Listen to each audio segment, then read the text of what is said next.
This is Tamar Cass, and you're listening to Israel Sports Radio. Shalom from the United States. I'm Gina Pitts. Parrish Graham. Mike Pitts. Roosevelt Hall. Mike Roy.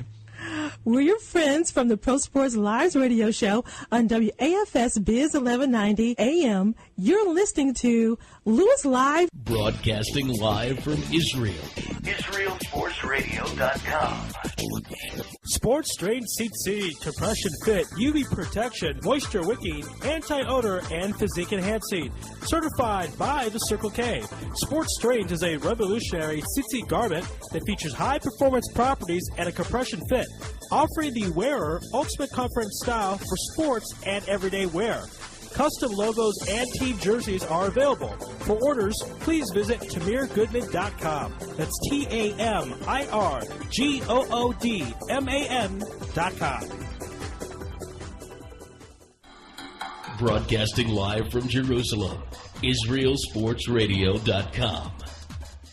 Support Barak Netanya, Israeli professional basketball team, as they give back to the children of Netanya through Netanya Hoops for Kids.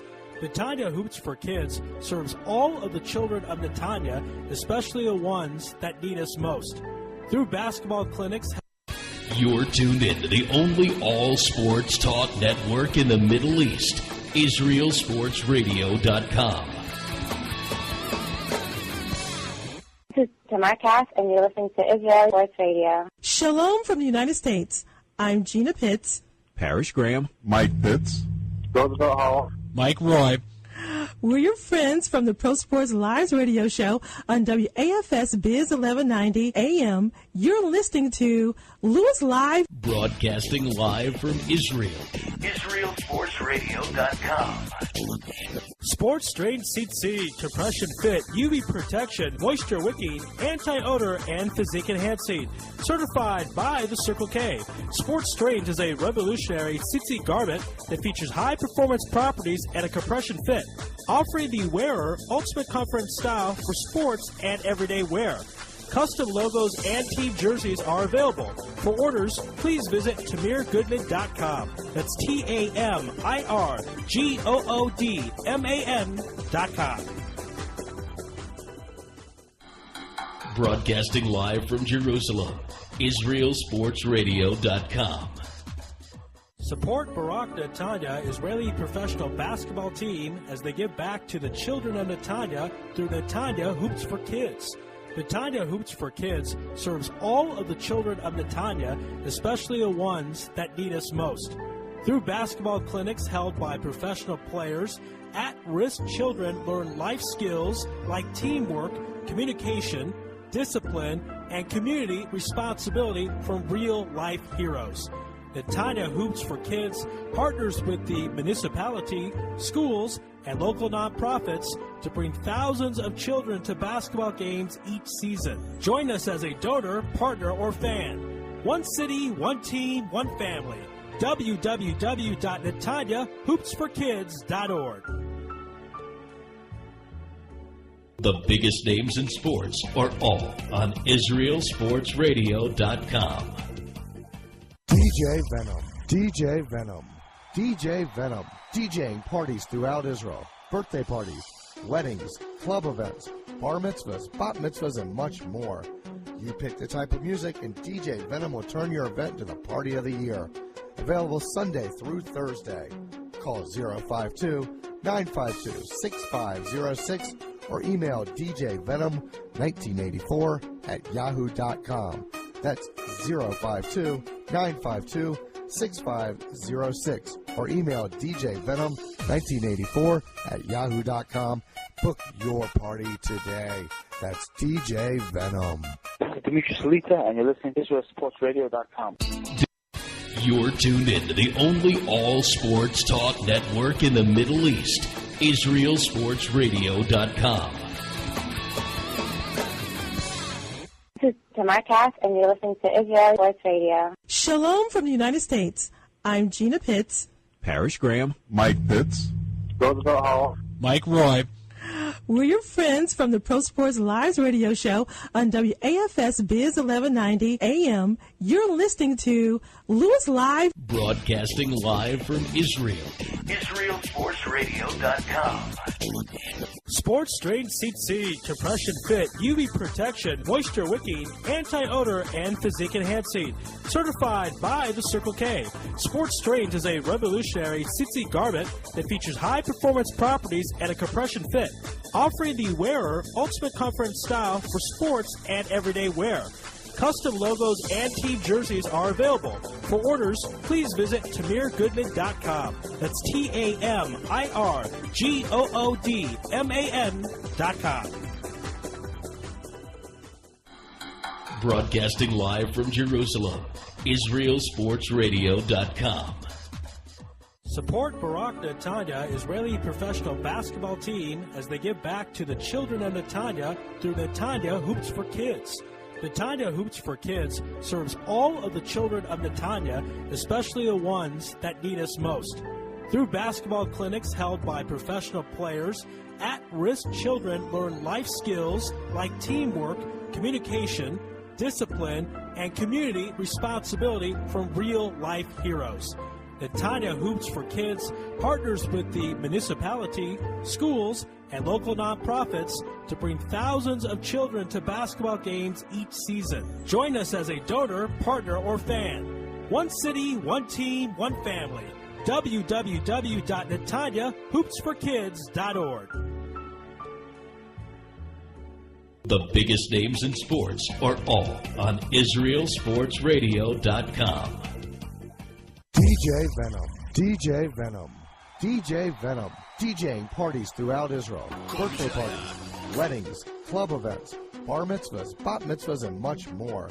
You pick the type of music, and DJ Venom will turn your event into the party of the year.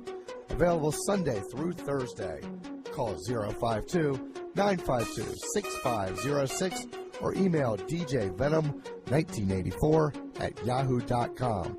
That's 052-952-6506 or email djvenom1984@yahoo.com. Book your party today. That's DJ Venom. This is Dimitri Salita, and you're listening to IsraelSportsRadio.com. Building love of Israel, one sports fan at a time. IsraelSportsRadio.com. From the Israel Sports Radio studios, it's Louis Live. There's your host, me, Ari Louis. Good evening, everybody. Hope everyone is doing well. Great night here. It's nice and comfortable. It's kind of hot during the day, but now it feels comfortable here. And this is Louis Live. We'll be here until 11 o'clock. You can feel free to join me on the chat, on the text chat, and we're going to have some exciting stuff for you. There was basically a situation to talk about in the NFL. It's going to be huge, and we're going to have some people to talk about it later on in the future. We're getting some chats already, so appreciate that. We'll address that, but let's get to one of the biggest news of the entire day. Really incredible. It's not so surprising when you think about it, but I don't know what to say, but we're just going to kind of have to say it. There is talk of Brett Favre coming back. Yeah, that's right. Brett Favre, there is talk. We'll get to that in a little bit. But kind of don't know what to say if that really is true about Brett Favre coming back. I think he is a little bit past his prime. No, he's not coming back as in the NFL. He will be coming back to football as a high school coach. Now remember, this is a man that texted his private parts to another woman, so he's going to be around high school people. I'm not sure if we want this or not. But anyways, he is coming back. He's going to be an offensive coordinator, too, for a high school team. Won't be even the head football coach. So this is according to Yahoo Sports Report. Favre is expected to be named the new offensive coordinator at Hattiesburg, Mississippi. Now remember, Favre is from Mississippi. That is Oak Grove High. And it's going to be official hopefully today. It looks like they're ironing things out, but it should be official today. And Favre is going to have something productive to do besides just hanging out on his farm. gets to help out the kids, more or less. So, Favre, by the way, is worth $100 million. So he doesn't need the money. He's not taking this for the money. He's doing it because he likes the competitive aspect of football. It's part of his blood. You know, Favre had an interesting story as far as his beginnings. He was born to play football. I mean, there's no two ways about it whatsoever. It really is a credible story. Back in his college days, he actually was in a nasty car accident, and they thought he might die, let alone play football. And while he was in the ambulance going to the hospital, he asked if he'd be able to play football again. That was the only thing that was on his mind. In fact, I'll get you the exact story right here. Now, basically, July 14, 1990, before Favre started his senior year at Southern Miss, he's involved with a near-fatal car accident. While going around a bend a few tenths of a mile from his parents' house, Favre lost control of his car, which flipped 3 times and came to rest against a tree. It was only after one of his brothers smashed a car window with a golf club that Favre could be evacuated to the hospital. And in the ambulance, with his mother sitting next to him, he kept asking, will I be able to play football again? Doctors removed 30 inches of Favre's small intestine. And 6 weeks after the incident, Favre led Southern Miss to a comeback victory over Alabama, in which prompted Alabama coach Gene Stallings to say, you can call it a miracle or a legend or whatever you want to. I just know on that day Brett Favre was larger than life. It's incredible. I mean, you thought it was a big deal when Terrell Owens played in Super Bowl 39 after that injury, when doctors told him not to. Here you have Brett Favre almost dying, and 6 weeks later played and winning in college football. So Brett Favre was just born to play football. Here's some of his stats, by the way. According to NFL.com, he was ranked number 20 as far as NFL players all time as of 2009. He made it to the Pro Bowl section 11 times, 3 times All-Pro section, 3-time MVP, and at the time he was the only 3-time MVP. Peyton Manning later came along to win 4 MVPs, of course. 5 times the NFC Player of the Year. 2 times he made it to the Super Bowl. Played in Super Bowl 31 and 32. 31, they were victorious over the New England Patriots. 32, lost to the Denver Broncos in that thrilling game with Terrell Davis winning the MVP in that one. Of course, as part of the NFL 1990s All-Decade Team, his total record for touchdowns and interceptions, 508 touchdowns, 336 interceptions, has most NFL records until Peyton Manning breaks them. But as of now, Brett Favre going back to high school to be an offensive coordinator. All right, now here's some other stories going on in football in general, not just the NFL. The NCAA sanctions are worse than death for Penn State. Coach Bill O'Brien is going to have to deal with a 4-year bowl ban and scholarship cuts. So for 4 years, Penn State will not be able to play in the postseason. That is what's coming down right now across the wire. So, when they say worse than death, that's an exaggeration. If there was a death penalty, that would obviously be worse than a 4-year bowl ban. And to me, Penn State got off very lightly and very easily. They're very lucky. This is their punishment as of now. I hope somehow they change their mind. So at this point, that's what it is. They took down the statue of Joe Paterno, by the way. They put up, while they were doing construction, they put up a covering over it so no one could see the statue. And they're in the process of taking that down. Construction is being done on that statue to take it down. It won't be up in Happy Valley. They're working on it. It's not going to make up for everything that was done. Penn State is also going to be fined $60 million. That's pretty big. Maybe in that way it's worse than the death penalty. They're going to lose $60 million. And Dan Wetzel has an interesting report from Yahoo.com. He is the one that says it's worth it, the death penalty, because they're going to be crippled for such a long time. And again, here are all their violations. All the punishments for the violations. Again, a $60 million fine, and what I like about this is the $60 million will go to an endowment to benefit the welfare of children. So you get something positive out of this. Again, it's not going to take away the negativity of all those children who were abused and victimized, but you know what? At least it can help kids in the future not be victims of child abuse. So that is something positive there. Another penalty again, 4-year ban of postseason play. Like I mentioned, that includes the Big Ten championship game and, of course, all the bowls. Playoffs coming 2014. Okay, excuse me. As you know, the playoffs will be in 2014, so that includes that as well. There'll be a reduction in the maximum allowance of scholarships offered to incoming players from 25 to 15 a year for the next 4 years. Any entering or returning player is free to transfer without restriction. Usually when a player transfers to another university, they have to sit out 1 year. They won't have to do that this time. How you not leaving Penn State in this situation is beyond me. Now here is something, speaking of legacy, and I'm actually, believe it or not, even in this situation, I'm against it. But here is the final punishment. All victories from 1998 to 2011 are voided. Nullified. All done. Doesn't count. Never happened. So that means Paterno is not the winningest coach in football history. That's something else. Right now it's Grambling, Eddie Robinson, and in Division I-A it's Bobby Bowden.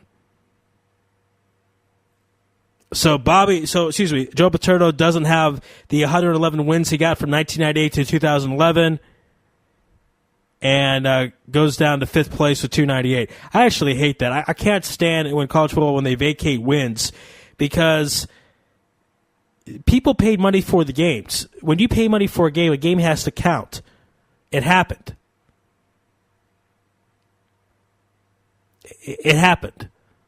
So the money's not being returned.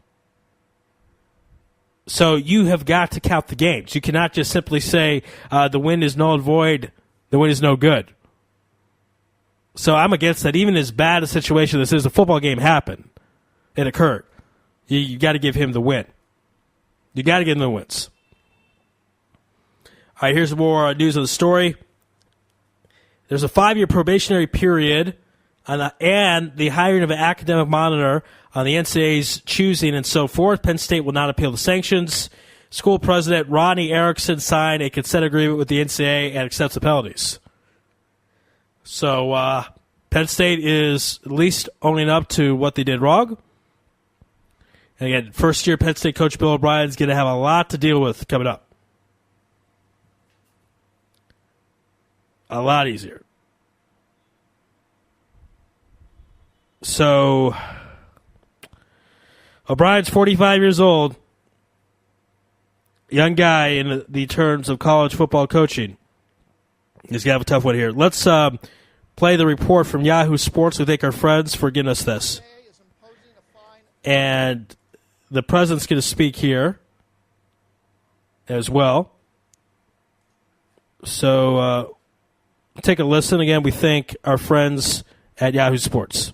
Of $60 million on the university, with the funds to be used to establish an endowment to support programs around the nation that serve the victims of child sexual abuse and seek to prevent such abuse from happening. This amount is the equivalent of 1 year's gross revenue of the football team. Second, Penn State football will be banned from bowl games and any other postseason play for 4 years. Third, Penn State's football team will have its initial scholarships reduced from 25 to 15 per year for a period of 4 years. In order to minimize the negative impact on student athletes, the NCAA will allow any entering or returning football student athletes to transfer and immediately compete at the transfer university, provided he is otherwise eligible. Further, any football student athlete who wants to remain at Penn State may retain his athletic grant and aid as long as he meets and maintains appropriate academic requirements, regardless of whether he competes on the football team. Fourth, the NCAA vacates all wins of the Penn State football team from 1998 to 2011, and the records will reflect these changes. Fifth, the university athletic program will serve a 5-year probationary period during which it must work with an academic integrity monitor of the association's choosing. And finally, the NCAA is reserving the right to initiate a formal investigation and disciplinary processes to impose sanctions as needed on individuals involved in this case after the conclusion of any.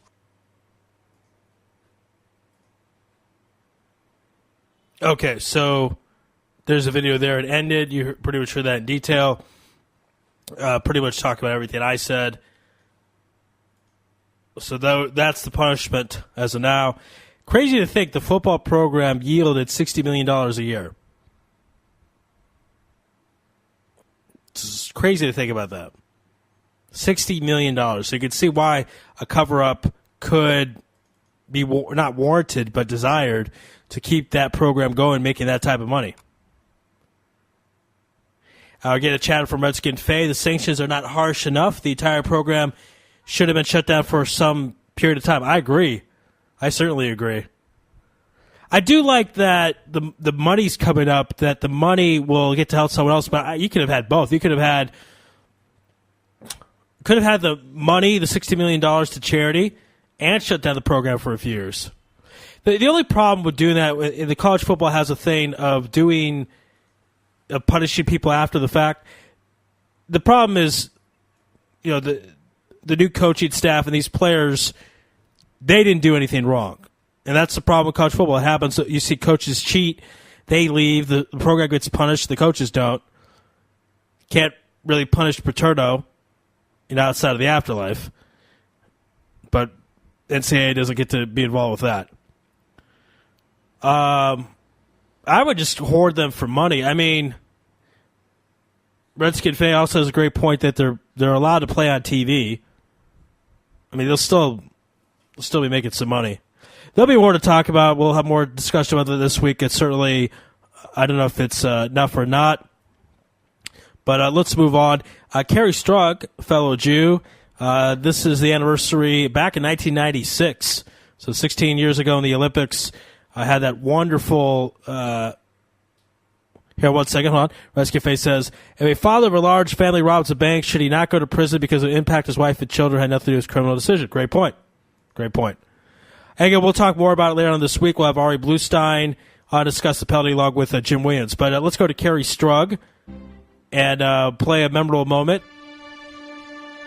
This is video, so that vault here we go. Kind of symbolizes who I am. Carrie's performance during the 1996 Olympic Games. And that amazing thing, how did it happen? Showing courage when faced with adversity and putting my team in front of myself at that moment. That's such a beautiful story, just like a fairy tale.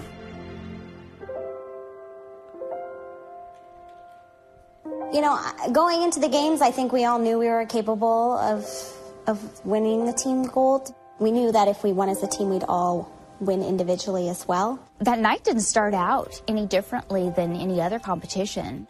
So we started out on uneven bars and moved through each of the events, and it snowballed, and we really felt by vault, okay, this is within our grasp. And then it just started to unravel.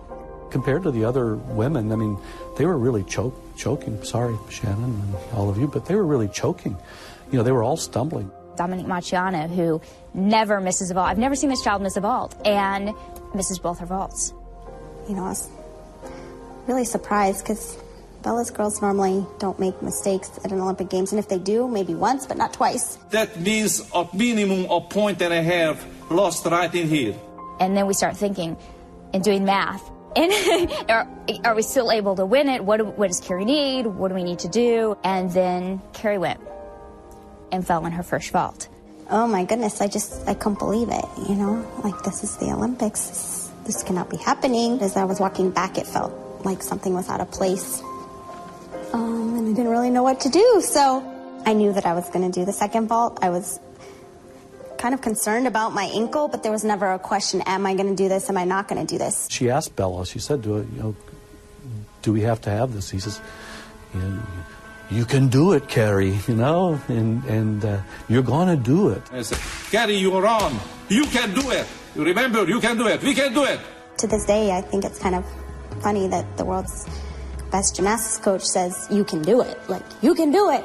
Since I knew I had an opportunity to go again, and we didn't know if we had clinched the gold medal or not because the Russians were still on the floor exercise and a couple of the girls still had to go. We didn't know how they were going to perform. To walk away, I don't think any top-level athlete would have done that. That was the longest run of my life on that vaulting board. And I was running out of the circle along with her. Rhythm, the rhythm, the rhythm, the rhythm. Good, good, the rhythm. Go, push. Ready. Wow, she came, final beautiful vault. She came on the landing. She reached her good foot down. And she seconded with the second. For a fraction of the second, good enough for the presentation for the judges. I was in a lot of pain, I remember that, and I know that I was concerned about whether turning and saluting the judges counted before I fell. Then after she collapsed, she said, yeah, yes. Well, moment when you still had no idea where you at. You have no idea. I had no idea. I was screaming, Marta, give me a score. Mary Lee, give me a score. Guys, give me a score. What we at? Nobody knew it. We just remember turning to each other and what's going on? What's happening? Is she okay? Just all of those things. In the meantime, hope for the first indication. And ladies and gentlemen, here is the announcer. And the gold for first time in the history of American gymnastics sport is United States of America. Wow! You would not believe what was happening in that arena. I mean, 50,000, 70,000 people cheering, yelling, stepping on the floor. It was craziness. So they were going to take me to the hospital, but then Bella came, running in. I could hear it somewhere from the middle of the nowhere, that itty-bitty voice. Bella! And that was just like a wake-up call. Carrie, where is Carrie? And I looking over there as she was on the stretcher, like a bullet I was running. I grabbed her. Of course, the paramedics don't do it. So there's a great moment from a Jewish athlete in the Olympics. As Carrie Stark in 1996, originally from Tucson, Arizona, by the way, where Louis Live originated, was in Tucson. So, great moment there. We're getting some chats in because we're talking about the Olympics, about the moment of silence that is wrongly not going to be done, at least as of now, unless something drastically changes regarding the Munich 11. Me and Andy Gershman were at the International Jewish Hall of Fame today in Netanya, and they have a couple of memorials for the fallen 11 that were murdered by Black September in 1972 in Berlin. And controversial or not, I will say that they should have never had the Olympics in Berlin less than 30 years after the Holocaust. I'll say that right there. I don't know if they should ever have it, but certainly less than 30 years, not enough time. That wasn't the right thing. So here's what we're going to do. We're going to take a break, and on the other side, we'll have a very special guest. It's Radio Mike. This is Louis Live on IsraelSportsRadio.com. You're tuned in to the only all-sports talk network in the Middle East, IsraelSportsRadio.com. This is Tamar Cass, and you're listening to Israel Sports Radio. Shalom from the United States. I'm Gina Pitts. Parrish Graham. Mike Pitts. Roosevelt Hall. Mike Roy. We're your friends from the Pro Sports Lives radio show on WAFS Biz 1190 AM. You're listening to Louis Live. Broadcasting live from Israel. IsraelSportsRadio.com. Sports Strain Seat C, compression fit, UV protection, moisture wicking, anti-odor, and physique enhancing. Certified by the Circle K. Sports Strains is a revolutionary seat garment that features high performance properties and a compression fit, offering the wearer ultimate comfort and style for sports and everyday wear. Custom logos and team jerseys are available. For orders, please visit TamirGoodman.com. That's TamirGoodman.com. Broadcasting live from Jerusalem, IsraelSportsRadio.com. Support Barak Netanya, Israeli professional basketball team, as they give back to the children of Netanya through Netanya Hoops for Kids. Netanya Hoops for Kids serves all of the children of Netanya, especially the ones that need us most. Through basketball clinics held by professional players, at-risk children learn life skills like teamwork, communication, discipline, and community responsibility from real-life heroes. Netanya Hoops for Kids partners with the municipality, schools, and local nonprofits to bring thousands of children to basketball games each season. Join us as a donor, partner, or fan. One city, one team, one family. www.netanyahoopsforkids.org. The biggest names in sports are all on IsraelSportsRadio.com. DJ Venom, DJ Venom, DJ Venom, DJing parties throughout Israel, birthday parties, weddings, club events, bar mitzvahs, bat mitzvahs, and much more. You pick the type of music, and DJ Venom will turn your event into the party of the year. Available Sunday through Thursday. Call 052-952-6506 or email djvenom1984@yahoo.com. That's 052-952-6506 or email djvenom1984@yahoo.com. Book your party today. That's DJ Venom. This is Dimitri Salita, and you're listening to IsraelSportsRadio.com. Building love of Israel, one sports fan at a time. IsraelSportsRadio.com. Back here on Louis Live on IsraelSportsRadio.com. Thank you for joining us here. And we've had a great night of programming. Of course, Aaron Early with his fantasy football show, and then Tracy with Jewish Geography. It's now Louis Live until 11 p.m. And our first guest of the evening, Radio Mike. Radio Mike, can you hear us? Yes, how are you? Doing great. It's great to have you on the program on Louis Live. A lot to talk about, but let's start first with Penn State. Sanctions coming down that it'll be a $60 million fine, which will go to charities to help children. There's a 4-year ban on playoff play, and they will have a reduction of scholarships from 25 to 15. And, of course, they're taking down Joe Paterno's statue. Did you think this was enough, or would you like to see more punishment to Penn State? Well, you see, it's a two-edged sword, I think. You see, a lot of kids who signed up to play football this coming year, they didn't do anything wrong. You know, right. It's not the players. And they're the ones that are going to be getting the penalty here because they're not going to be playing in the postseason, and they're not going to be playing here and there. They're not going to get the exposure. And it's going to be it's not really fair. It's not their fault. I mean, it's Joe Paterno and all his henchmen, but you're punishing the wrong person. Now, what would you say to the argument? I hear what you're saying. I made that argument earlier in the program, but what would you say to the argument if a father robs a bank and goes to jail, his children, his wife are punished, they didn't do anything wrong, so what would you say to that counter argument, just playing devil's advocate with you? Yeah, I mean, that's true. A father has to watch out for his kids, but these aren't his kids. These are innocent, 18, 19-year-olds who are now trying to make a football career of themselves, and now they're getting the shaft. Right. I don't understand how any player, because also part of the stipulation with this penalty is players will be allowed to will go to another university without a year penalty.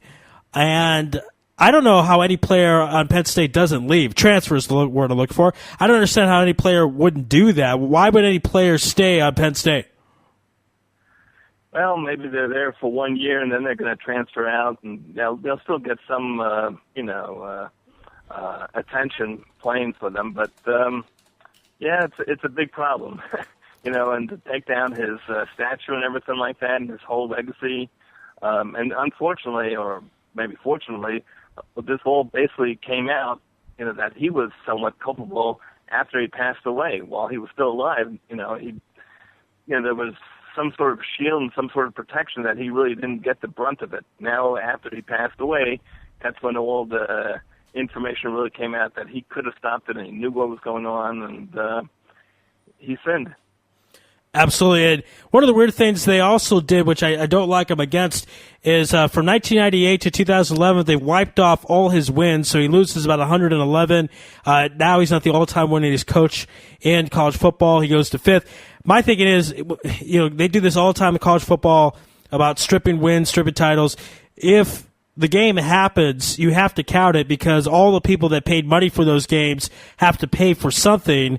And it's not like that money's going to be refunded. Now, there's different arguments on the issue. Wanted to get your thoughts on it. Should they have stripped Paterno of all his wins from 98 to 2011?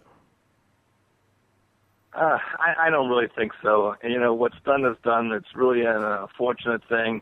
I mean, let's say a person like Barry Bonds, everybody knows the man was on steroids. So what do? You nullify all his home runs.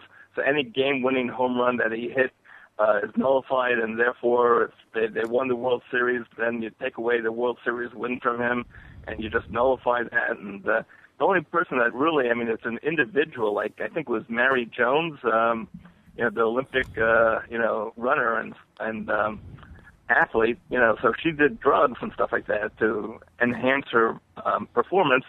So they did take away all her medals. But that was just herself. It wasn't a whole team. It's very difficult to, punish a whole team and take away wins and stuff like that. I think that's really going too far. All right, let's go on to Major League Baseball, of course. Big signing here. Carlos Quentin has agreed to a $27 million deal through 2015 with the Padres. The deal has a no-trade clause in it. What are your thoughts about that? Are the Padres maybe overpaying Carlos because they don't have really a marquee star, and this is probably the closest one they have to one? Well, it's interesting, somehow that's one of the teams. They did have a good team back, I think, in 2000 or 1998. San Diego was the last time they had a decent team. Right. So they do have to have one or two stars. Every team has to have somebody. And, I think that might be even overpaying for Carlos. Yeah, the problem with this deal I have, he had knee surgery during spring training, and he missed 49 games of the season. Now, I know he homered 5 times when he came back, but it's always a little weary giving a guy who had surgery that much money. You don't know how long he'll be able to last. He's only 29 years old, so age-wise, he's fine. Baseball prime is from 28 to 32, so that reasoning I understand. But great point that Padres went to the series in 98. That's the only time since 1984. Had a decent team in 2007, but lost that one-game playoff to the Rockies when Trevor Hoffman blew that 2-run lead in the bottom of the 9th. And the Rockies went on to the World Series that year, got swept by the Red Sox. But staying in Major League Baseball, the Yankees finally lose a game. The A's beat them 5-4 in 12, and they sweep the Yankees. So the A's seem to have the number at this point. Are you worried at all for the Yankee fans out there? No, I'm not worried at all. They lost 4 one-run games. Oakland pitched well. I'm not going to say they didn't do a good job. They came up with some clutch hits. The Yankees could have won 1 or 2 of those games, and then we wouldn't be having this conversation. The Yankees are still 6 games up on Baltimore. I think they're 9 games up on Tampa, and I think Boston, the Red Sox have now slipped to last place. So they have a very comfortable lead. It's down to 6. Baltimore's won 5, and the Yankees have lost 4. I think that I wouldn't worry too much about the Yankees at this point. They still have decent starting pitching. They have decent hitting. It's a strange team. But good pitching will stop good hitting, and that's what really happened in that series. And then you have this wild card thing. Not only does one wild card make it, the second wild card team makes it. I'd be shocked if the Yankees don't make the playoffs. Yeah, if they don't make the playoffs, they don't deserve it. Yeah, that's for sure. Absolutely. probably the end of the Yankees will be fine. I mean, I think you made a great point on that. Yankees get swept. They're still up 6 over Baltimore, so in the downswing, they're still on top. So I wouldn't worry too much about the New York Yankees at this point. Now, 2 inductions to the Hall of Fame, Vicky Santo and Barry Larkin. Ron Santo, but Ron Santo's not alive, so Vicky will take the speech. And I think both are deserving. Barry Larkin was the MVP in 1995, one of the better shortstops we saw in the 90s. What do you think? Are these 2 fair inductions to the Hall of Fame? Yeah, no, I'm a big Ron Santo fan. I remember when he played against the 1969 Mets. Of course, the 69 Miracle Mets beat the Chicago Cubs, but Ron Santo was a force. He was always a really, really good player. And Barry Larkin also, he was a solid shortstop for like 18 years. He a very, very solid fielder, good base runner. He was really a 5-tool player. He had some power. So he was. I liked him.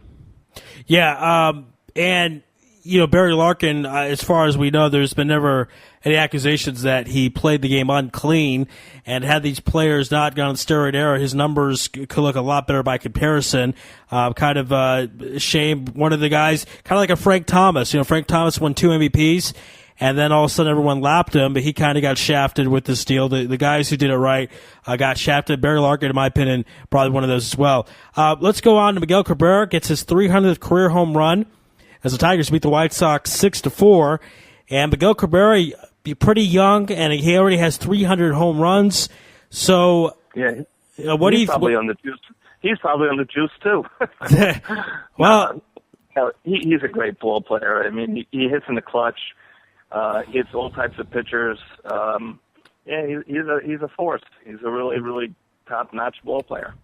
Now, with his current age, I mean, how far do you think he can go as far as career home runs? Well, he has a very big frame on that, and I think he has been injured here and there. It depends, when does your body start breaking down? I mean, you have like different guys, like a guy like Derek Jeter. I mean, the man is 38 years old, and he's hitting .311. So even though he's slipped a little bit, but he found his niche again, and he's back at it. A-Rod, he's slowing down, and he hasn't found his niche, and I don't know how much longer he can hold out. So it really depends on if a person, can reinvent themselves, and if they can play, past the age of 35 or 37, and if the guy knows what he does and takes care of himself. And I think they showed, I saw it on the highlight reel last night. What's his name? I'm having that. The guy from California there. Trot? The first base. Mike Trot? The first baseman of California there.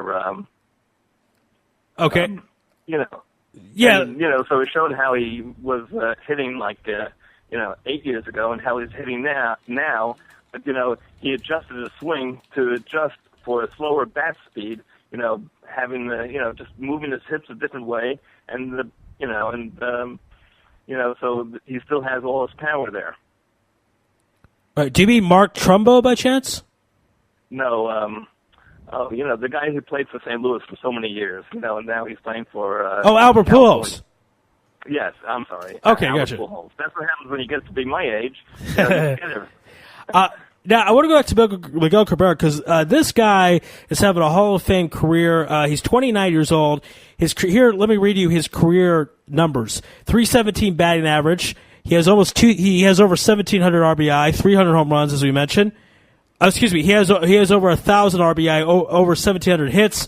On pace percentage of almost 400, slugging percentage 556. Won the World Series in 2003 with the Marlins. So, I mean, not that he's been overlooked, but maybe this 300 home run plateau will put more eyes on Miggy, and people have to realize just we're seeing a really tremendous ball player. Yeah, no, he's somewhat been under the radar. He doesn't get that much attention, but he is one of the top 5 sluggers in all of baseball, and he's been a top slugger for years. Absolutely. We're speaking with Radio Mike from Kew Garden Hills. And let's continue in the field of Major League Baseball. There's still a lot of news going on. The trade deadline, of course, coming up. Some teams are buyers, some teams are sellers. What's a trade that you're looking for right now? I don't know. It's really interesting. The Mets are really, really interesting. They've lost, I think, 9 out of 10. So some people say that they're going to buy or they're going to try to get a player or two because their bullpen is just horrible. The fans really deserve it, and some of the players have really played really well, but now some of the players are getting exposed. So some people say they're a buyer, and some people say they might be sellers. So I don't know. There are a lot of teams now that really, really should not be buying. They should really be selling. But the problem is, with the second wild card team, there are very, very few teams that are not in, contention for that wild card. There are very few teams that are not in it. So almost everyone theoretically is a buyer unless they're having financial problems. Now, would you be concerned, though, or for any Mets fan out there listening, would you be concerned Mets might potentially mortgaging their future to try to make the postseason this season? Well, I don't know. They sort of owe it to their fans. They've had a very rough patch, and if they can get over the hump, and I don't think they have it right now. They're playing now Washington for 3 games, so you can really see. I mean, we're at you have another week to go. So if they do well against Washington, they have to take at least 2 out of 3 against Washington, and then they're playing Arizona. They have to win, like I would say, 4 out of 6 to continue being a contender, and you got to try to get a relief pitcher, and just to help the team. I don't think they're going to be mortgaging their future too much. I don't even know how much they have to give up, but I think they have to start someplace. But even if you get a ball player now for the next 2 months, for August and September, there's no reason why you can't possibly sign him and have him for next year also. Yeah, I think you got to be very careful not to mortgage your future, do anything crazy. But I mean, there are players out there on the trade deadline, and someone could scoop them up. Hard to tell. I want to go to the National League Central. I'm a big Cardinals fan, as you know. Would you be concerned as a Cardinals fan? They now slipped to 5 back of the Reds, 4.5 back of the Pirates. Pirates are red hot right now. And it's not that the Cardinals are playing anything bad baseball. Their run differential, if you're ready for this, Radio Mike, plus 86. That is first in the major leagues. So they're doing everything right overall, but they're 5 back. So what do the Cardinals need to do to kind of shake things up and take control of the Central?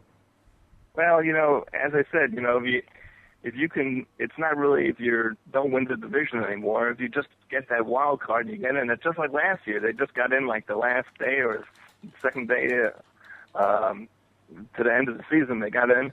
So, you get into the playoffs, anything can happen. So, if they can, and just to get that extra ball player in there, why not, And, I mean, they are 5 games over 500. I think they're only like 2 games back in the wild card, so that's certainly doable. I think right now in the National League it would be Atlanta and Pittsburgh that would qualify for the wild card. So, and then, you have Los Angeles that's right behind San Francisco also. But if they can make a trade that's worth it for them, they should definitely do it. Yeah, I mean, first of all, people have to keep in mind this is the year after they lose Albert Pujols, even though they won the World Series, and they lose Tony La Russa, and they're still hanging in there. 5 back is not something they can't overcome. And what's disappointing is they're at the plus 86. I mean, they're just doing everything right, but on the road, they're a 500 team, which is kind of what you want. At home, 26-20, so you like that a little bit better. But, if they would win an extra game a month in the past couple months, they'd be fine, but that's not what's happening at this point. Let's go out to the West. Giants 1.5 up over the Dodgers. Dodgers with Kemp and Kershaw, you would think maybe they would be in first place or first place for a while. What's been the secret for the Giants, in your opinion, up to this point? Well, I think they have Melky Cabrera and they have Matt Cain. They have some guys there that are having really great years, and Buster Posey, I mean, he's a terrific catcher. Their hitting's coming around. Sandoval, he's a terrific hitter. And the question is whether Lyceum, if he's going to come back to form, because he really has not had a good season thus far. But if he can pitch well, and I think they did pretty well against Philadelphia this weekend. So San Francisco is really, really a good team, and the Dodgers have just swept the Mets. So and so they're very, very close together there. And then Arizona, maybe that was a fluke last year that they were so that they had such a great year. I think everyone was picking Arizona for last, and they finished first. So it might have been, maybe they weren't as good as they really were last year. They're not nearly as good, and now they're just a 500 team. All right, the last couple minutes we have with Radio Mike, I want to talk about MVP voting. Now, I thought this was Josh Hamilton's award to lose, but Miguel Cabrera is going to make his argument. He's first in RBI right now, one ahead of Josh, has a better batting average than Josh, and both obviously, they are the leaders of the team. As far as standings, Tigers first place in the Central by 1.5 games. Rangers first place by 5. If you had to choose between Hamilton or Cabrera, who would you go with? I would take Robinson Cano. Oh, really? Okay. No, yeah, I'm a little bit of a homer there, but he's cooled off the last week. I think he just finished a 22 or 23 game hitting streak, which is the longest for a second baseman for the Yankees since 1940, since Joe Gordon. So he's really carried the Yankees. Really hitting. He started off slow in April. In a decent May, then June, July, he's really come on very, very strong. So I wouldn't just say that, even though, it's the Yankees, that he shouldn't get any notice. I mean, Josh Hamilton is a monster hitter, but I wouldn't overlook Robinson Cano. He's also, Robinson Cano, his fielding is also fantastic. Watching him play, almost every day. It's really, he makes the hardest plays look easy, and that should not really be overlooked. So, but Radio Mike, you realize Miguel Cabrera has 23 more RBI than Robinson Cano, and his slugging percentage is almost 1,000. I didn't see what's his batting average right now. So Cano's at 318, but Cabrera's at 330. Okay. Well, Cabrera has all has offensive stats ahead of Cano. Cano could be a better defensive ball player. That is true. Yes. Well, I would probably go with Cabrera. And Hamilton would be a close second, and Robinson Cano a close third. I mean, it's not like there's a runaway here. Right. I think what's going to hurt Josh, I thought for sure, I was saying he might be able to get the triple crowd, but he's at 293 right now. And if his RBI and home run numbers are the same as Miguel Cabrera or close, I think you got to give it to Miggy on that one. All right, last question before I let you go. The National League MVP. David Wright has an argument. He's third in batting average, and, I don't know if he could win it with if the Mets don't make the playoffs. I'm not sure. Ryan Braun, first in home run, but probably McCutchen at this point, third in RBI, first in batting average. Pirates are right there in the pennant race, half a game out in the Central. Who do you like for your NL MVP right now? Well, if David Wright doesn't win it, I can certainly see why. I mean, for all those reasons. I mean, he doesn't have tremendous power. I do like McCutchen, but David Wright, to come up with those numbers, I mean, with that Met lineup, he has really almost no protection. He has Ike Davis is hitting about 210.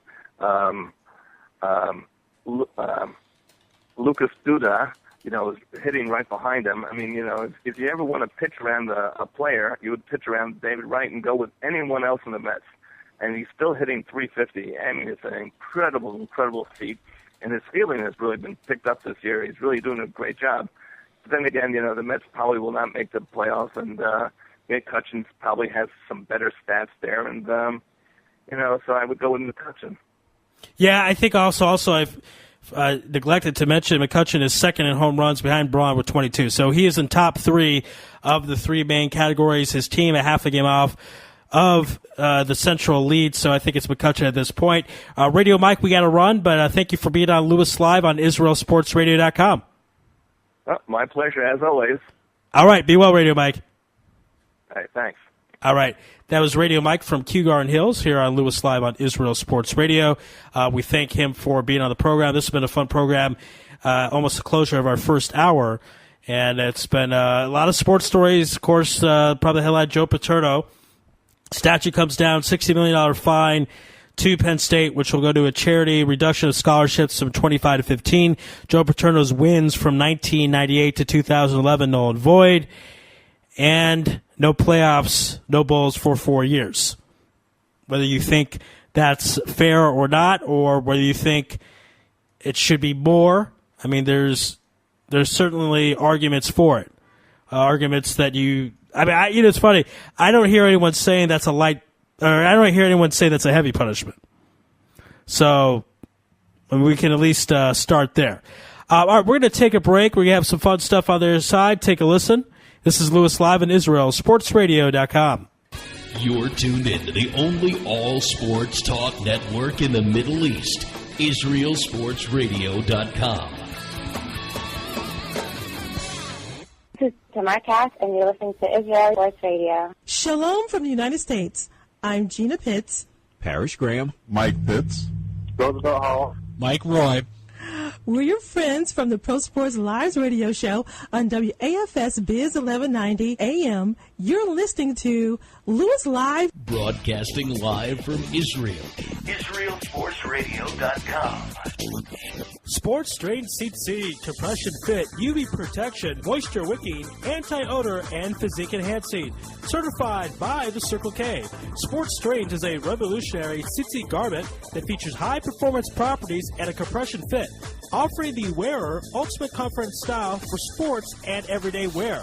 Custom logos and team jerseys are available. For orders, please visit TamirGoodman.com. That's TamirGoodman.com. Broadcasting live from Jerusalem, IsraelSportsRadio.com. Support Barak Netanya, Israeli professional basketball team, as they give back to the children of Netanya through Netanya Hoops for Kids. Netanya Hoops for Kids serves all of the children of Netanya, especially the ones that need us most. Through basketball clinics held by professional players, at-risk children learn life skills like teamwork, communication, discipline, and community responsibility from real-life heroes. Netanya Hoops for Kids partners with the municipality, schools, and local nonprofits to bring thousands of children to basketball games each season. Join us as a donor, partner, or fan. One city, one team, one family. www.netanyahoopsforkids.org. The biggest names in sports are all on IsraelSportsRadio.com. DJ Venom, DJ Venom, DJ Venom, DJing parties throughout Israel, birthday parties, weddings, club events, bar mitzvahs, bat mitzvahs, and much more. You pick the type of music, and DJ Venom will turn your event into the party of the year. Available Sunday through Thursday. Call 052-952-6506 or email djvenom1984@yahoo.com. That's 052-952-6506 or email djvenom1984@yahoo.com. Book your party today. That's DJ Venom. This is Demetrius Salita, and you're listening to IsraelSportsRadio.com. Building love of Israel, one sports fan at a time. IsraelSportsRadio.com. Back here at Louis Live and IsraelSportsRadio.com. Our thanks to Radio Mike of Kew Garden Hills for coming on the program. And we'll be dialing up our next guest momentarily. You're listening to Louis Live and IsraelSportsRadio.com. Second hour here of the program. We'll be going to 11 p.m. tonight. Thank you, everyone, for listening. And please click on our store tab. But right now, it's... Right now, so please oops. Okie dokie. We're going to take another break, try to get Deep Voice on the other side. Louis Live, IsraelSportsRadio.com. Only all sports talk network in the Middle East, IsraelSportsRadio.com. This is Tamar Cass, and you're listening to Israel Sports Radio. Shalom from the United States. I'm Gina Pitts. Parrish Graham. Mike Pitts. Roosevelt Hall. Mike Roy. We're your friends from the Pro Sports Lives radio show on WAFS Biz 1190 AM. You're listening to Louis Live. Broadcasting live from Israel. IsraelSportsRadio.com. Sports Drain Seat Seat, Compression Fit, UV Protection, Moisture Wicking, Anti-Odor, and Physique Enhancing. Certified by the Circle K. Sports Drain is a revolutionary seat garment that features high-performance properties and a compression fit, offering the wearer ultimate comfort and style for sports and everyday wear. Custom logos and team jerseys are available. For orders, please visit TamirGoodman.com. That's TamirGoodman.com. Broadcasting live from Jerusalem. IsraelSportsRadio.com. Support Barak Netanya, Israeli professional basketball team, as they give back to the children of Netanya through Netanya Hoops for Kids. Netanya Hoops for Kids serves all of the children of Netanya, especially the ones that need us most. Through basketball clinics held by professional players, at-risk children learn life skills like teamwork, communication, discipline, and community responsibility from real-life heroes. Netanya Hoops for Kids partners with the municipality, schools, and local nonprofits to bring thousands of children to basketball games each season. Join us as a donor, partner, or fan. One city, one team, one family. www.netanyahoopsforkids.org. The biggest names in sports are all on IsraelSportsRadio.com.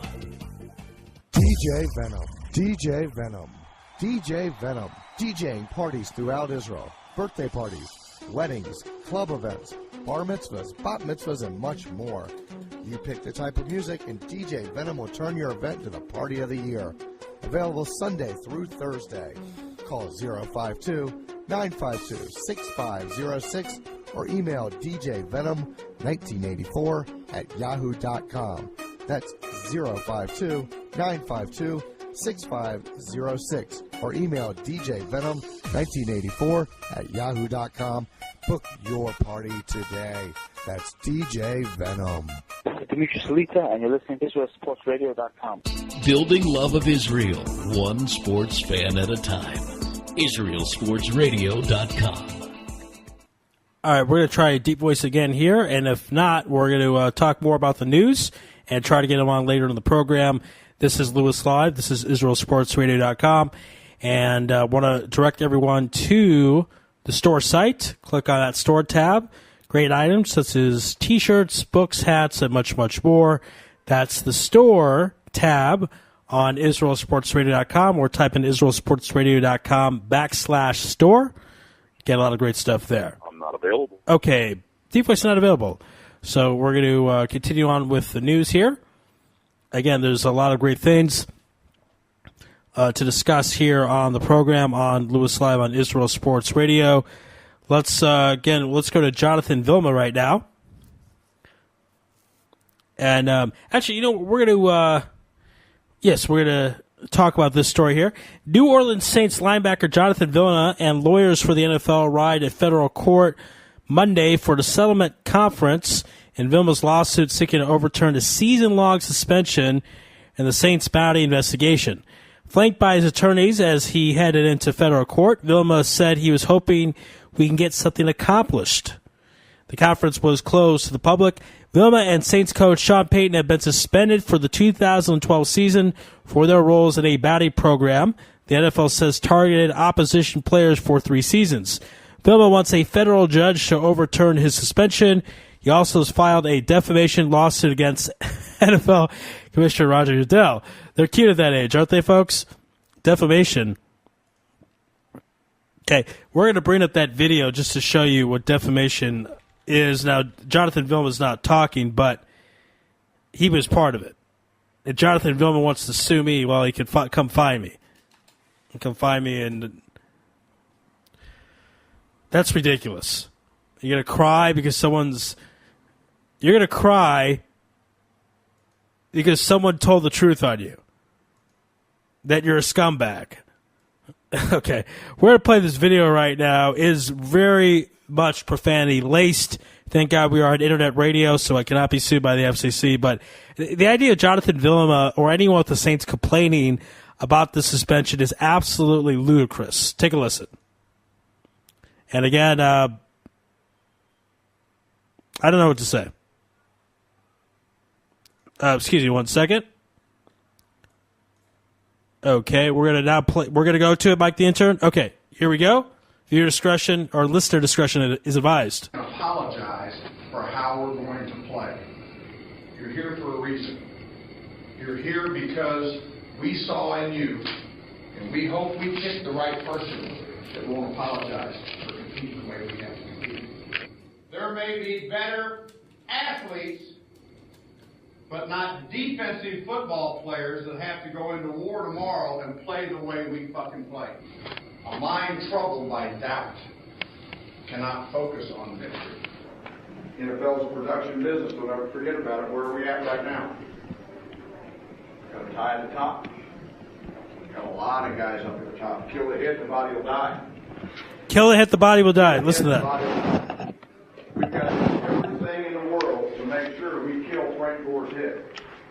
We want him running sideways. We want his head sideways. Little 32, we want to knock the fuck out of him. He has no idea what he's in for. When he's on the sideline, we got to turn that motherfucker over, turn the coaches over, turn the spectators over, go get that motherfucker on the sideline. It's a great game. It's a production business. We hit fucking Smith right there. Remember me. I got the first one. Go lay that motherfucker out. We're going to dominate the line of scrimmage, and we're going to kill the fucking head. Every single one of you, before you get off the pile, affect the head. Early, affect the head. Continue, touch and hit the head. They're going to come in. They're going to be shocked with our contact. They're going to be shocked with our speed. They're going to be shocked with our strip. We can kick field goals, be the best defense in that stadium. Remember the walkaways, and remember, whatever it takes. Whatever it takes, we'll get on that bus, right back to that airport, and get ready for the next one. Respect comes from fear.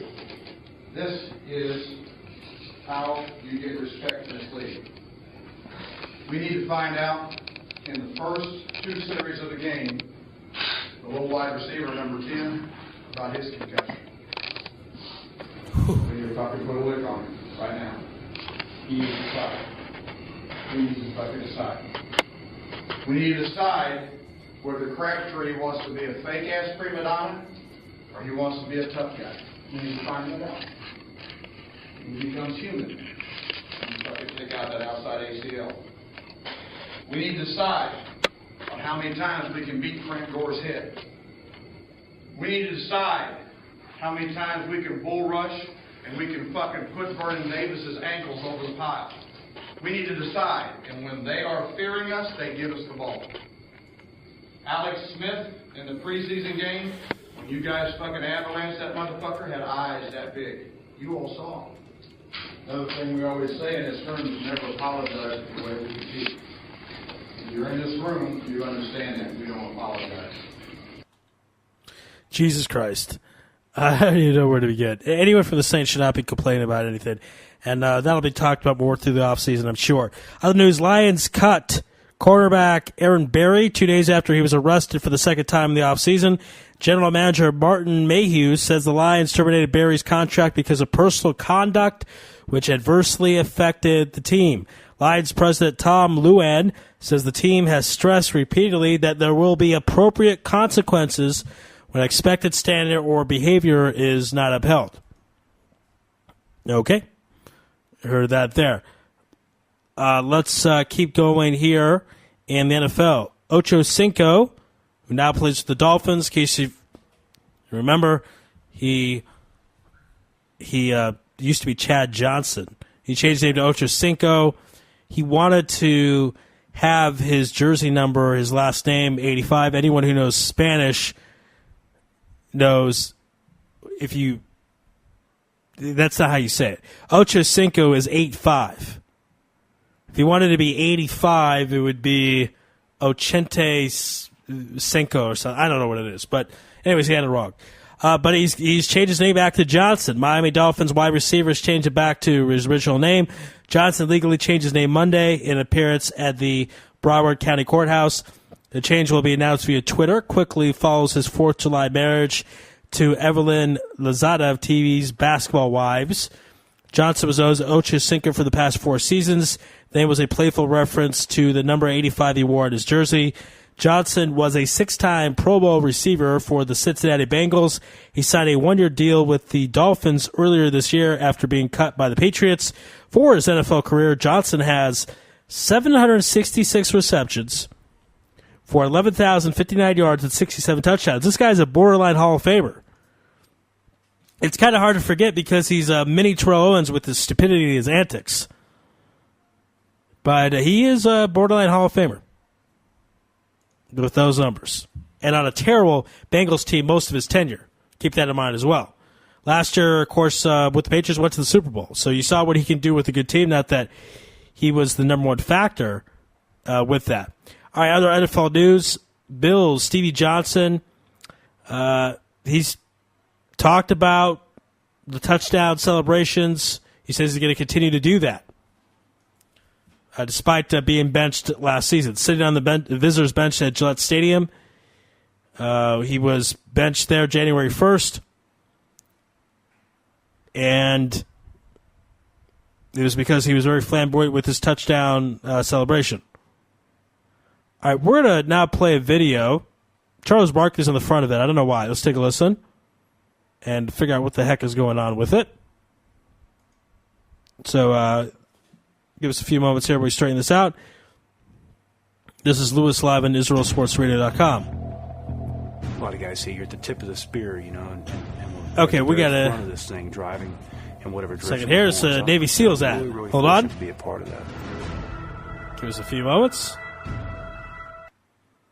I don't know if you know it, but we are about to get Charles Barkley here. And last year, Charles, when he joined us from Tahoe, got into a little bit of a back and forth with our Warren Sapp. I was highly, highly offended when Warren Sapp thought he could outrun me. I'm not sure of anything in life, but I'd bet anything in the world that Warren cannot outrun me. Anytime, any place, I'll be there. Warren Sapp is a big, fat defensive lineman. He cannot outrun me. I guarantee that. But he's too fat to run long distance, so it's got to be a sprint. What, do you think he's going to outrun me for a mile? Listen here, fat boy. I have a ticket for you. Stop dodging my producer's phone call. When you see 724, pick it up. We're bringing you here, and you're getting dusted off. Wow. How about that? A war of words last year between Charles Barkley and our Warren Sapp, challenging each other to a race. Let's go to Tahoe now. The American Century Golf Championships. Charles Barkley is playing there this weekend. Charles, Warren texted me this morning. He says he's ready. Are you ducking him? What's the deal, man? First of all, I seen Warren recently. He's ducking me. You know, Warren can't outrun me, man. I don't care. Listen. I know I'm an old guy now, and I don't have a lot left in the tank, but I got more in the tank than he got. All right, so you are ready to do it, just name the place. Is that what you're saying? Oh, yeah. Name the place, and I'll be there. Beautiful. Beautiful. We will tell him. I'm sure he's watching. We're going to set it up, and we'll do it right here on TA. Good? Yes, sounds like a good plan. All right, perfect. I want to talk about contracts between the NBA and the NFL. Let's give you some numbers here. Drew Brees just signed for $60 million guaranteed. Brooke Lopez, $61 million guaranteed. Matt Forte of the Bears, $13.8 million guaranteed. Chris Humphries now, $24 million guaranteed. Charles, what's wrong with those numbers? There's nothing wrong with that number. You know, I just think they treat them NFL players unfair. They need to pay those guys. You know, they got a very short career. I was really happy for Matt Forte and forget the running back for the Ravens, Ray Rice. I think those guys, they deserve to get paid. But the NFL, to me, they're always somewhat unfair, cutting players too quickly, to be honest with you. But, the NBA, hey, listen, everybody just compares their salaries to everybody else, and you're going to get a great contract. But I just wish they would treat those NFL players a lot better, to be honest with you. Charles, if you were commissioner, let's say you're Roger Goodell, how would you deal with the Saints bounty case? I got to tell you something, man. I think people really overreacted to that situation, to be honest with you, because I think that's just the way football coaches talk. I don't think they really want to hurt people. I really don't think, even you go back to Greg Williams and Carding, some of the stuff got a little personal, but I think all coaches go out there and hit guys as hard as you possibly can. But I really don't think you want to hurt people. I mean, do you want to hit them really hard to try to intimidate it, make it real physical? Of course you do. But I thought the NFL really overreacted to the whole situation, to be honest with you. All right, Charles, let's compare football to basketball again. Who has more success in his new home? Tim Tebow in New York with the Jets or Jeremy Lin in Houston with the Rockets? Well, I think Jeremy Lin is a good player. I think he's going to have more success. I mean, Tebow seems like a terrific kid, but he's actually going there to be the backup. Jeremy Lin's going there to be the starting point guard. And he did some incredible stuff. I want to see him do well because that's one of the greatest stories I've ever seen, to be honest with you, as long as I've been involved with the NBA. All right. I don't know why they're talking to Charles Barkley on everything going on under the sun. All right, we're going to take a break. This is Louis Live on IsraelSportsRadio.com. You're tuned in to the only all-sports talk network in the Middle East, IsraelSportsRadio.com. This is Tamar Cass, and you're listening to Israel Sports Radio. Shalom from the United States. I'm Gina Pitts. Parrish Graham. Mike Pitts. Roosevelt Hall. Mike Roy. We're your friends from the Pro Sports Lives radio show on WAFS Biz 1190 AM. You're listening to Louis Live. Broadcasting live from Israel. IsraelSportsRadio.com. Sports Strain CC, compression fit, UV protection, moisture wicking, anti-odor, and physique enhancing. Certified by the Circle K. Sports Strain is a revolutionary CC garment that features high performance properties and a compression fit, offering the wearer ultimate comfort and style for sports and everyday wear. Custom logos and team jerseys are available. For orders, please visit TamirGoodman.com. That's TamirGoodman.com. Broadcasting live from Jerusalem, IsraelSportsRadio.com. Support Barak Netanya, Israeli professional basketball team, as they give back to the children of Netanya through Netanya Hoops for Kids. Netanya Hoops for Kids serves all of the children of Netanya, especially the ones that need us most.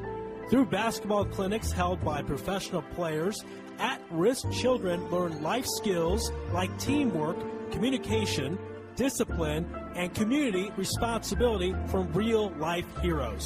Netanya Hoops for Kids partners with the municipality, schools, and local nonprofits to bring thousands of children to basketball games each season. Join us as a donor, partner, or fan. One city, one team, one family. www.netanyahoopsforkids.org. The biggest names in sports are all on IsraelSportsRadio.com. DJ Venom, DJ Venom, DJ Venom, DJing parties throughout Israel, birthday parties, weddings, club events, bar mitzvahs, bat mitzvahs, and much more. You pick the type of music and DJ Venom will turn your event into the party of the year. Available Sunday through Thursday. Call 052-952-6506 or email djvenom1984@yahoo.com. That's 052-952-6506 or email djvenom1984@yahoo.com. Book your party today. That's DJ Venom. Dimitri Salita, and you're listening to IsraelSportsRadio.com. Building love of Israel, one sports fan at a time.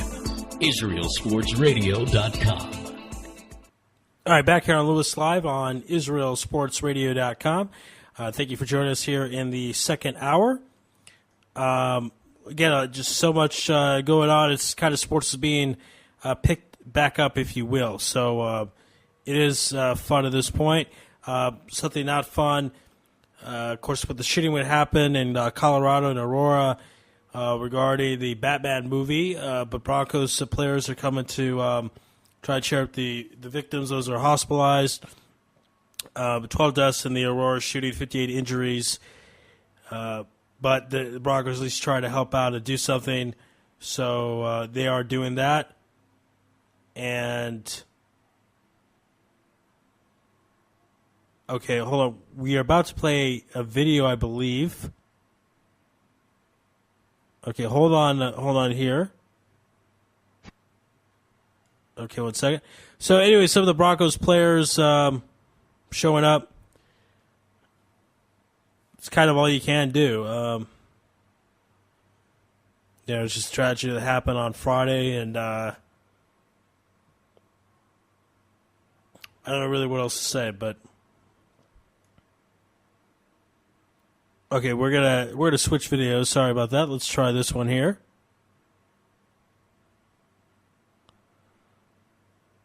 Give us a few moments. All right. Okay, we should be right about 10 seconds. Apologize, a little bit of a buffering situation. Okay, no, we're not going at Mike the end of the turn. Okay. We are not doing that. All right, so anyways, Bronco players are reaching out to the Colorado shooting victims. And not that it'll erase what happened, but it is something. So certainly good that they're doing that. It is a nice thing to see. An epic collapse, a British Open for the ages. That story coming out right now of what happened in the Open. Here's a story from the AP. If this had been a normal British Open, Ernie Els would have been hanging out on the putting green hoping his work was done. Any other time, he wouldn't have welcomed a playoff to secure the title. The Big Easy was willing to make an exception this time. There was nothing normal about a windswept Sunday at Royal Lytham and St. Ains. Crazy, crazy, crazy, Els kept saying. Crazy indeed. And for the guy who let it slip away, a gut-wrenching blow.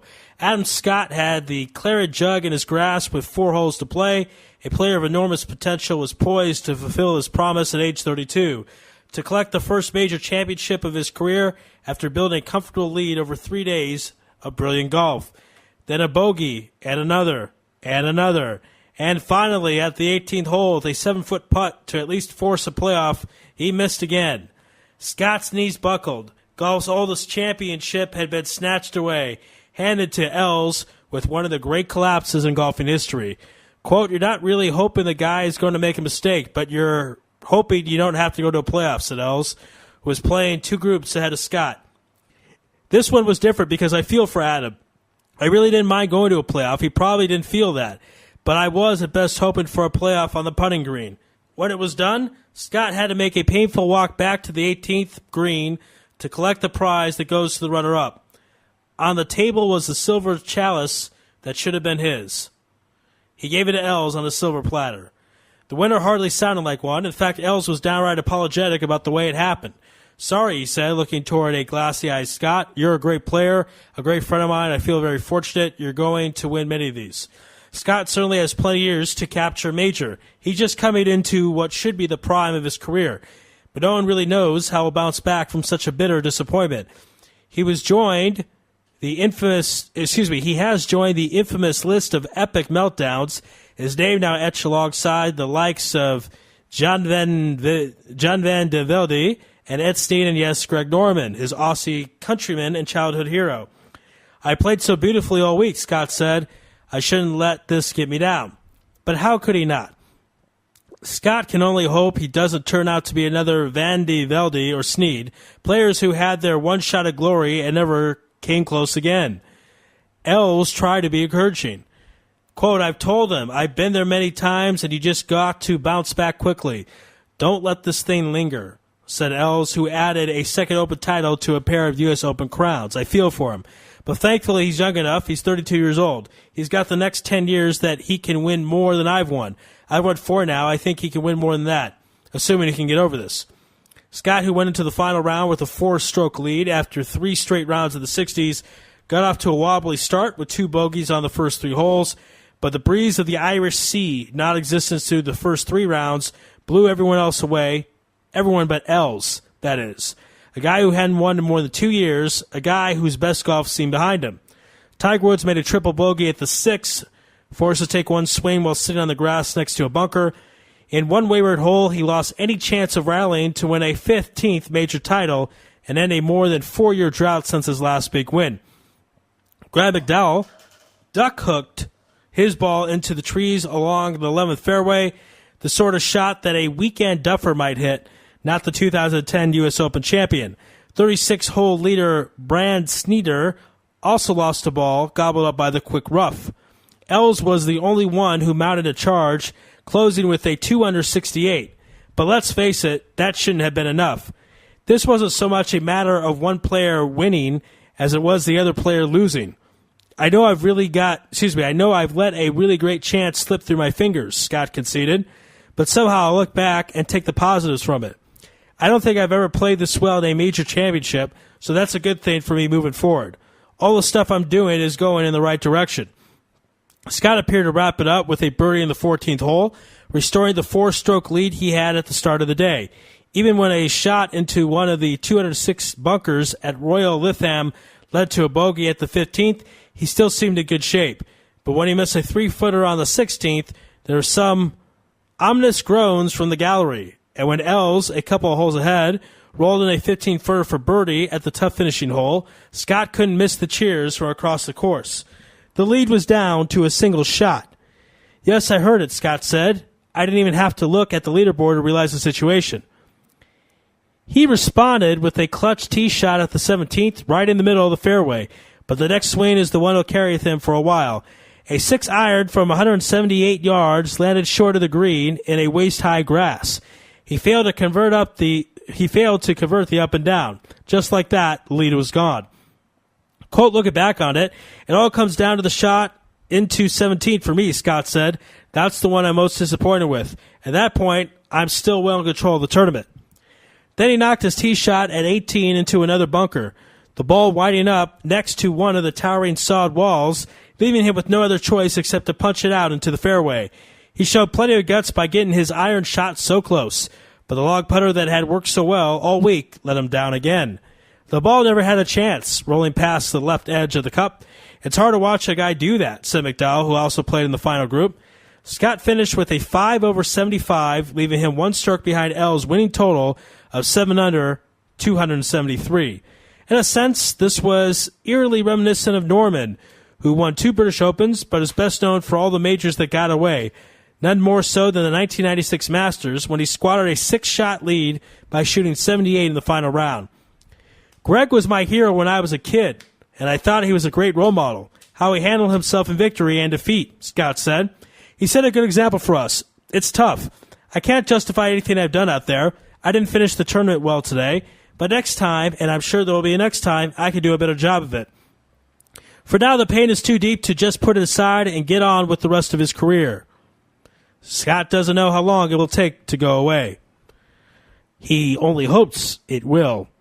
Quote, well, it may not have sunk in yet, so I don't know, Scott said ruefully.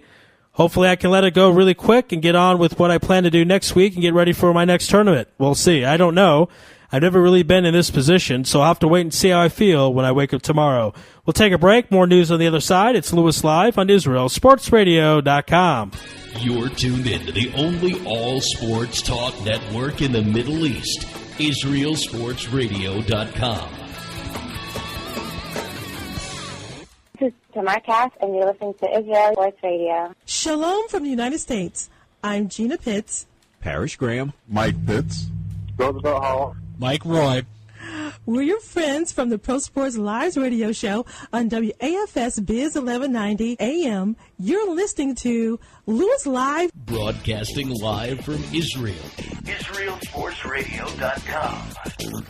Sports Strain Seat C, compression fit, UV protection, moisture wicking, anti-odor, and physique enhancing. Certified by the Circle K. Sports Strange is a revolutionary seat garment that features high performance properties and a compression fit, offering the wearer ultimate comfort and style for sports and everyday wear. Custom logos and team jerseys are available. For orders, please visit TamirGoodman.com. That's TamirGoodman.com. Broadcasting live from Jerusalem, IsraelSportsRadio.com. Support Barak Netanya, Israeli professional basketball team, as they give back to the children of Netanya through Netanya Hoops for Kids. Netanya Hoops for Kids serves all of the children of Netanya, especially the ones that need us most. Through basketball clinics held by professional players, at-risk children learn life skills like teamwork, communication, discipline, and community responsibility from real-life heroes. Netanya Hoops for Kids partners with the municipality, schools, and local nonprofits to bring thousands of children to basketball games each season. Join us as a donor, partner, or fan. One city, one team, one family. www.NetanyaHoopsForKids.org. The biggest names in sports are all on IsraelSportsRadio.com. DJ Venom, DJ Venom, DJ Venom, DJing parties throughout Israel, birthday parties, weddings, club events, bar mitzvahs, bat mitzvahs, and much more. You pick the type of music, and DJ Venom will turn your event into the party of the year. Available Sunday through Thursday. Call 052-952-6506 or email djvenom1984@yahoo.com. That's 052-952-6506 or email djvenom1984@yahoo.com. Book your party today. That's DJ Venom.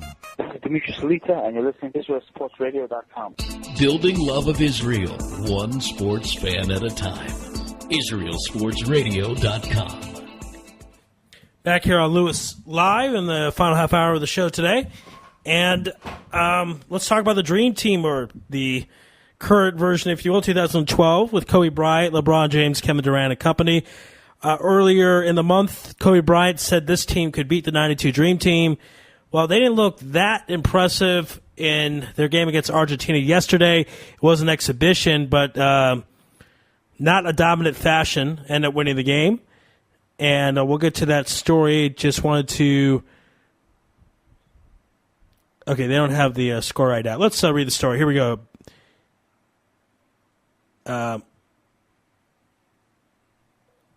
Okay, I think they have something wrong here. All right, anyways. Dressed up like the Dream Team. This is from the AP, or thanks to them. Dressed up like the Dream Team, this U.S. Olympic basketball squad even played like one for 10 minutes. It didn't last, but the Americans never thought it would. Argentina came nearly all the way back before the U.S. held on for an 86-80 victory Sunday in exhibition game. We weren't expected to come out there and blow them out tonight, U.S. forward Carmelo Anthony said. We knew that they're a team that doesn't quit, despite what was going on and how much they get down or what was the state of the game.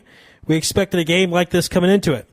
The Americans held on to win it thanks to big three-pointers from Kevin Durant and Chris Paul, insisting the close game serves them better than the type of blowouts the Dream Team always posted. I love it. You hate to breeze through exhibition games, and then you get into London, and then you start getting competitive, U.S. forward LeBron James said. So we have a very good team. It doesn't matter about how many points you win by. You just want to play well and get better that night, and I feel like we got better tonight. Durant scored 27 points for the Americans, who wore the throwback uniforms of the 1992 Dream Team for the return of Barcelona. They looked like the Hall of Fame squad during a superb opening quarter, but the lead was down to 4 with 2:50 left after Manu Ginobili's three-point play. The Americans won after being pushed for the second time in their 4 exhibition games. Kobe Bryant added 18 points, and James had 15 for the U.S., which beat Brazil 80-69 in a similarly rugged game last week in Washington. It's tough. Argentina is a very good team, very tough-minded, Bryant said. They continue to play hard, and for us, it was a big challenge. To try to put the game away, we just never could do it. Ginobili scored 23 points, Carlos Delfino had 15, and Luis Scola had 14 for Argentina. Back at Barcelona, where the Dream Team won gold 20 years earlier in historic and overwhelmingly easy fashion, the U.S. players wore that team's colors. The white uniforms with red and blue along the side and USA in the middle also had the letter CD in gold on the left shoulder in honor of Chuck Daly, the Dream Team coach who died in 2009. Those uniforms was nice, said Anthony, wearing the number 15 of Magic Johnson. In the locker room, everyone was taking pictures with the uniforms. It just brings back so many memories from back then in 92. Otherwise, Americans are more interested in building for London than reflected too much on the past, Coach Mike Krzyzewski said. A Dream Team assistant made that clear Saturday at practice when he was asked about the old days. I'm not here to sightsee. This isn't me doing a reminisce tour of my retirement, he said. The 2 games here should certainly help them get ready. The Americans play Spain on Tuesday, a rematch of their 118-107 win in the gold medal game 4 years ago. First was Argentina, which was the 2004 Olympic gold medal, beating the U.S. in the semifinals. The Americans returned the favor 4 years later in the same round before recapturing gold. Krzyzewski unveiled another starting lineup with James, Durant, Bryant, Paul, and Tyson Chandler. He has alternated the Durant, Anthony, and Paul Jerome Williams combination with the other 3 spots set. The first group got off to a sensational start. Durant opening with 2 3-pointers before Bryant's basket made it 8-0. Scola made a free throw before Bryant and Durant nailed threes, and Bryant dunked to make it 16-1, not even 3 minutes into the game. They're immensely talented, Scola said. They've got a lot of players at every position. They're too athletic. They're too talented. I think they're going to be okay. The Americans led by 20 early in the second, but like in their 101-81 victory in the Beijing semifinals, they began fooling too much and let Argentina get back into it with its feisty physical play. This friendly, Scola and Kevin Love even appeared together at midcourt before the game to address the crowd after Love was suspended 2 games during the NBA season for stepping on him. Didn't stay that way. Paul fouled guard Facundo Campazzo, who fell to the court after Paul appeared to hold on to him too long. With 5 minutes and 53 seconds left in the half, and the U.S. up 14. Some words and light pushes were exchanged. Scola and Andres Nelconia were involved, along with Anthony and Durant. Argentina kept fighting, cutting it all the way to 45-40 in the last minute of the half before going into the break down by 7. Quote, I think we competed pretty much the whole game, Scola said. We started bad. We've been starting bad this whole preparation. That's going to be a problem for us. We had to fix that, and then they hit a lot of shots. Obviously, they're capable of hitting shots. A contender for a podium spot for nearly a decade, Argentina is hoping the run isn't over for its golden generation. The Argentines didn't medal in the 2010 Worlds, though Ginobili didn't play, and were beaten by Spain by 20 on Friday. Ginobili is 34. Scola and Andres Nelconia are 32. Knicks-bound guard Pablo Pregoni is 35. Fabricio Oberto no longer plays, and the Argentines haven't found younger talent like they had in this group, which also won silver in the 2002 World Basketball Championship. But they don't go down so easily, even when the game doesn't count. After James threw down 2 dunks to open the fourth quarter and pushed the U.S. lead to 15, the Argentines got it back to 10 midway through the period after Ginobili scored 5 straight points, and they had one more burst in them. But Durant followed Ginobili's 3-point play with a 3-pointer, and Paul's threes with 2 minutes and 8 seconds remaining made it an 8-point game. Plenty of cushion for the last 2 minutes. The teams will meet again in the final pool play matchup in London. The Americans believe contests like this one will have them ready when the real games begin. Quote, at the end of the day, as long as you win the basketball game, that's what we're talking about at halftime, Anthony said. We try to come out and put teams away right away, and sometimes it's not going to be that way, like tonight. Just wasn't one of those games. A lot of interesting stories with this team because you have let's see. You have Mike D'Antoni coaching for the U.S. after that whole situation with Carmelo Anthony. You have Kobe Bryant being coached by Mike Krzyzewski, and before Kobe decided he was going to come to the NBA after high school, he thought about playing for Duke. So you have that. And you just have a lot of good stuff. It was I saw the game, and the U.S., there were some nervous moments if you're a U.S. fan watching that game. All right, we'll take a break. More news on the other side. It's Louis Live in Israel, sportsradio.com. You're tuned in to the only all-sports talk network in the Middle East, IsraelSportsRadio.com. This is Tamar Cass, and you're listening to Israel Sports Radio. Shalom from the United States. I'm Gina Pitts. Parrish Graham. Mike Pitts. Roosevelt Hall. Mike Roy. We're your friends from the Pro Sports Lives radio show on WAFS Biz 1190 AM. You're listening to Louis Live. Broadcasting live from Israel. IsraelSportsRadio.com. Sports Strain CC, compression fit, UV protection, moisture wicking, anti-odor, and physique enhancing. Certified by the Circle K. Sports Strain is a revolutionary CC garment that features high-performance properties and a compression fit, offering the wearer ultimate comfort and style for sports and everyday wear. Custom logos and team jerseys are available. For orders, please visit TamirGoodman.com. That's TamirGoodman.com. Broadcasting live from Jerusalem, IsraelSportsRadio.com. Support Barak Netanya Israeli professional basketball team as they give back to the children of Netanya through Netanya Hoops for Kids.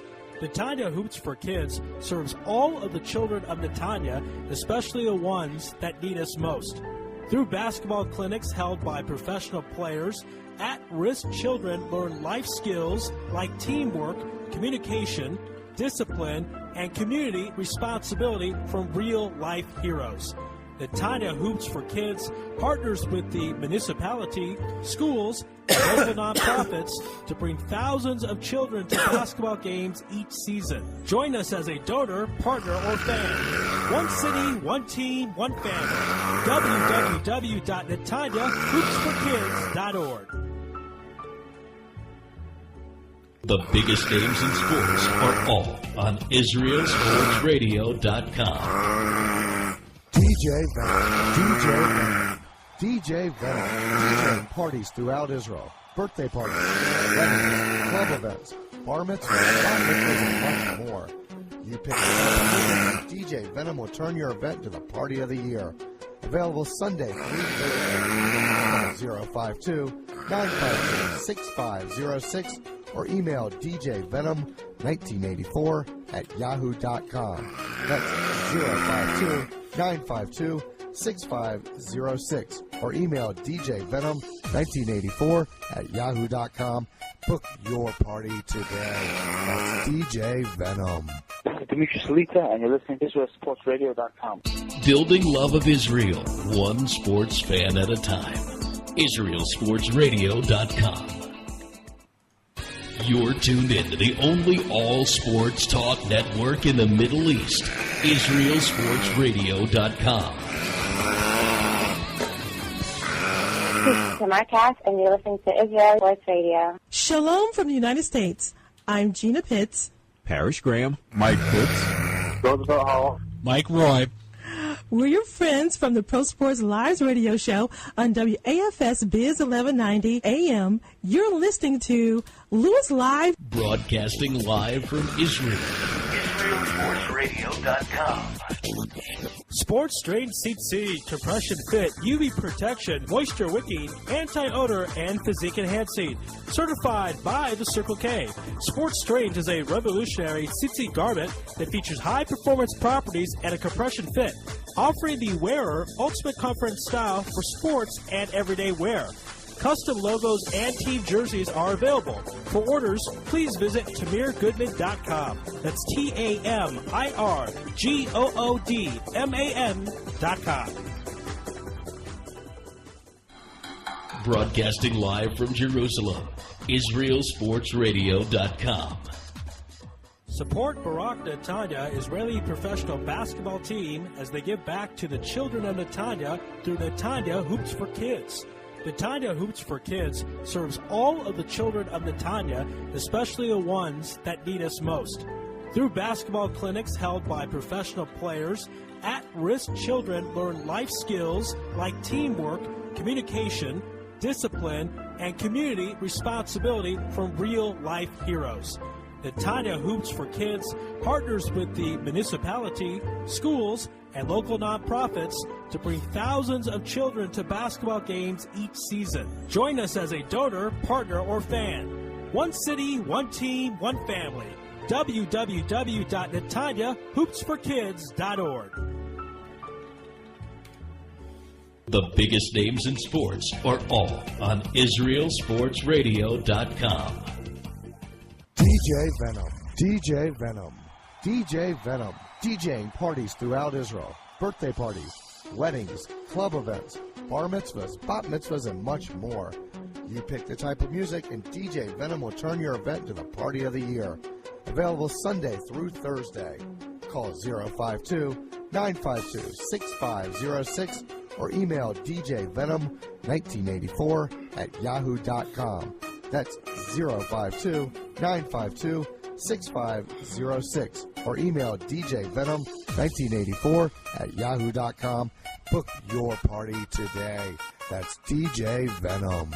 This is Dimitri Salita, and you're listening to IsraelSportsRadio.com. Building love of Israel, one sports fan at a time. IsraelSportsRadio.com. Back here, Louis Live in our final segment, and a funny story here with all the seriousness and sadness going on in sports. Wes Welker has a hair transplant. The New England Patriots wideout had a hair transplant and will appear in ads for the Rhode Island doctor who performed it. Welker had the procedure done in Cranston this month during a 5-hour session. It involved transplanting follicles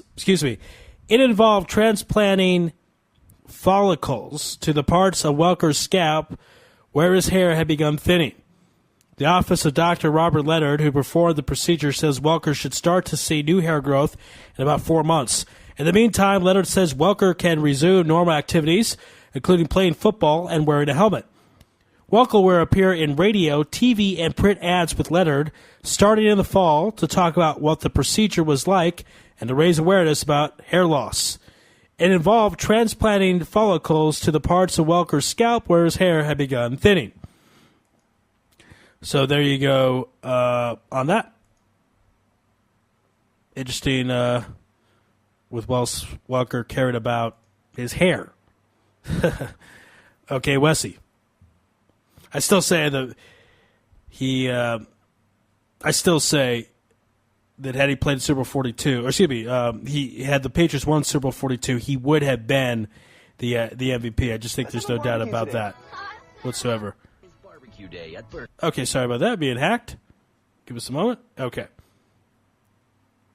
So, yes, a lot of great stuff here. Ron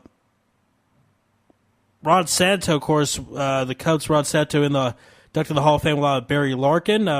Let's play that video real quickly here on Louis Live. What a great Okay, going a little slow here. tribute to the late Ron Santo. Collective heel click. The non-battery position players as they headed out to the field here in the bottom of the first.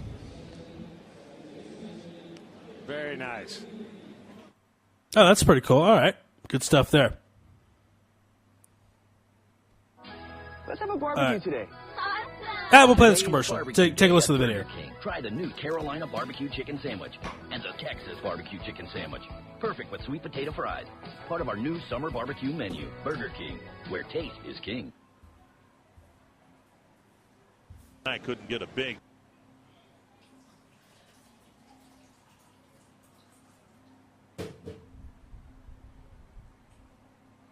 Two-out hit in a key spot. They'd like to get one here. That'll work. Sharp single to left. Revere coming in behind Carroll. He'll score. The ball rolls away. And now Maurer will threaten to score, but hold up at third. So Doma delivers again, this time a 2-run single, and it's 3-0. Doma takes a fastball out and away and shoots it the other way. Outstanding swing. Gordon attacks this ball very well in left field, but his throw.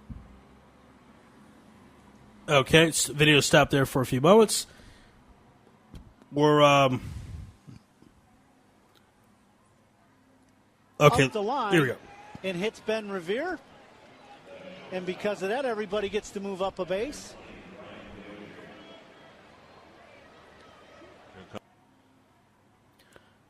All right, we're going to stop that video here. Here's another story. Tour champ Wiggins turns focus to Olympics. This is the AP out of Paris. After making his history in Paris, Tour de France champion Bradley Wiggins is heading home to London in the hopes he can cap off his tremendous run of success with an Olympic gold medal. The first Breton to win cycling showcase event will start the Olympic time trial August 1st as a big favorite for the gold medal after dominating the event twice during the Tour de France. The 32-year-old Londoner showed during the tour that he could beat all comers in the race against the clock, even after 2,175 miles of racing over 3 weeks in one of the ultimate endurance tests in all sports. Now, for those of you who don't know, Lance Armstrong, who won 7 Tour de France in a row, didn't really win or do too well in the Olympics, partly because you're just so exhausted after doing it. After donning his winner's yellow jersey on the Champs-Élysées, Wiggins immediately began turning his focus to his Olympic race in just over a week. He even promised to forego the Tour winner's traditional glass of champagne. Quote, everything turns to the Olympics, and I'll be out on the bike tomorrow, and I've got an Olympic time trial to try and win, Wiggins said. Sacrificing the traditional Tour winners' party was difficult but necessary, Wiggins said, because the Olympic gold, quote, is a higher priority than anything else. It's a little weird to leave Paris without a party because it would be nice to spend time with the team and really enjoy it, Wiggins said. And he keeps talking about this party. Mark Cavendish, Wiggins' teammate on the Team Sky, who is also aiming to transition quickly from Parisian boulevards to English lanes. The world champion from Britain's Isle of Man wants to follow up his dominating sprint victory on the Champs-Élysées on Sunday with a win in the Olympic road race on July 28th. If anything, Cavendish is even more heavily favored to win the road race than Wiggins is in the time trial. Regarded as the fastest man on a bike, the road world champion has not been as successful this year as in previous tours. He kept his personal ambitions somewhat in check to put Wiggins in yellow during the tour. He still won 3 stages along the way, taking his career total to 23, and putting him 4th place at only 27 years old. Any other cyclist would consider that a very successful tour, but Cavendish admitted he felt frustrated at times not being able to nab 5 or 6 stage victories as he has during his domination of sprints in recent years. Cavendish knew before the tour this year's race would not be set up for him. He spent the first half of the season training specifically for the road race at the London Olympics, losing 9 pounds to be able to tackle the 9 climbs of Box Hill in Surrey on Saturday. Wiggins enjoyed a perfect tour from start and secured the victory with a dominating performance in Saturday's final time trial to extend his already commanding lead. And with Cavendish having sacrificed some opportunities for more stage wins along the way by helping his teammate protect the yellow jersey, Wiggins was all too happy to pay him back over the final miles of the race, normally a time when the winner is merely cruising along and already receiving congratulations from other riders. It's hard to take it as it happens, Wiggins said. Every lap of the Champs-Élysées was goose pimple stuff. We had a job to do with Mark today, and we were all motivated to do that, so it made it go a lot quicker. The concentration was high, and for Mark to finish it off like that, well, it couldn't get any better. Cavendish, widely regarded as the best sprinter in the world, won the final stage of the tour for the 4th year in a row. After Wiggins pulled back, Edvald Bussen Hagen delivered the perfect lead-out for Cavendish to sprint away from his rivals at the end of the 74.6-mile stage. Cavendish accelerated coming out of the final quarter, never looked back, and raised 4 fingers as he crossed the line. "That was incredible. What a sight," Cavendish said. The yellow jersey, Brad Wiggins pulling at the end after Chris Froome had been riding. "I just gave everything to the line. I want it so bad. It's the cherry on top of an amazing tour for us." Froome, another British rider on Team Sky, finished second overall. The last time 2 riders from the same nation finished first and second in the tour was in 1984, when Frenchman Laurent Fignon defeated Bernard Hinault. Wiggins congratulated his teammates after crossing the line, gave a big hug to his wife, and clutched the hands of their children. The lanky Wiggins blew kisses and bowed to a sea of Union Jacks. After a soprano sang the British anthem, Wiggins thanked the crowd with a touch of British humor. Quote, "Cheers. Have a safe journey home. Don't get too drunk," said Wiggins, who wrote in his autobiography about overcoming drinking problems after his early successes in Velodrome. Wiggins' father died 4 years ago after struggling with alcohol and drug addiction. Cavendish became the first reigning world champion to win the Champs-Élysées. "It's been incredible," Cavendish said. "We've come in with the aim of winning the yellow jersey.